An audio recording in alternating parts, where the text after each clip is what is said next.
ನಮಸ್ಕಾರ ಅಶ್ವವೇಗ ನ್ಯೂಸ್ಗೆ ಸ್ವಾಗತ. ನಾನು ಪಲ್ಲವಿ ಭಟ್.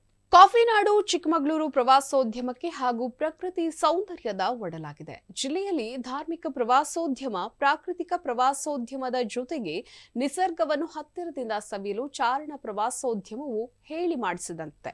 ಆದರೆ ಚಿಕ್ಕಮಗಳೂರಿನತ್ರ ಬರುವ ಪ್ರವಾಸಿಗರಿಗೆ ಸರ್ಕಾರ ಬ್ರೇಕ್ ಹಾಕಲು ಕಠಿಣ ಕ್ರಮವನ್ನ ಕೈಗೊಂಡಿದೆ. ಸದ್ಯಕ್ಕೆ ಸರ್ಕಾರದ ಆದೇಶದಂತೆ ಜಿಲ್ಲೆಯಲ್ಲಿ ಟ್ರೆಕ್ಕಿಂಗ್ ಅನ್ನ ರದ್ದುಗೊಳಿಸಿದ್ದು, ಚಾರಣ ಪ್ರವಾಸಕ್ಕೆ ಸರ್ಕಾರ ಆನ್ಲೈನ್ ಬುಕ್ಕಿಂಗ್ ನಂತಹ ಕಠಿಣ ಕ್ರಮವನ್ನ ಕೈಗೊಂಡಿದೆ. ಆದ್ರೆ ಇದು ಪ್ರವಾಸಿಗರಿಗೆ ಕಷ್ಟ ಆಗಬಹುದು. ಇನ್ನು ಮುಂದೆ ಚಾರಣ ಪ್ರಿಯರು ಬೇಕಾಬಿಟ್ಟಿ ಬೆಟ್ಟ ಹತ್ತುವಂತಿಲ್ಲ. ಆನ್ಲೈನ್ ಬುಕ್ಕಿಂಗ್ ಮಾಡಿಕೊಳ್ಳುವುದು ಕಡ್ಡಾಯವಾಗಿದೆ.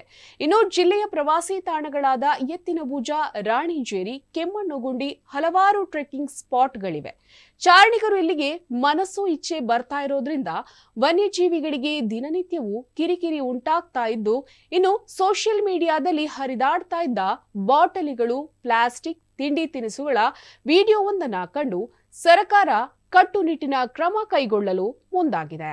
ವೀಕೆಂಡ್ ಬಂದ್ರೆ ಸಾಕು, ಹೆಚ್ಚಿನ ಜನರು ಭೇಟಿ ನೀಡುವ ಪರಿಣಾಮ ಪ್ರಕೃತಿ ಸೌಂದರ್ಯ ಹದಗೆಡುವ ಉದ್ದೇಶದಿಂದ ಸರ್ಕಾರ ಇಂತಹ ಆನ್ಲೈನ್ ಬುಕ್ಕಿಂಗ್ ಕಡ್ಡಾಯ ಮಾಡಿ ಕೆಲವು ನಿಯಮವನ್ನ ರೂಪಿಸಲಿದೆ. ಇದಾಗಿತ್ತು ಈ ಹೊತ್ತಿನ ಅಶ್ವವೇಗ ಸ್ಪೆಷಲ್. ನೋಡ್ತಾ ಇರಿ ಅಶ್ವವೇಗ ನ್ಯೂಸ್.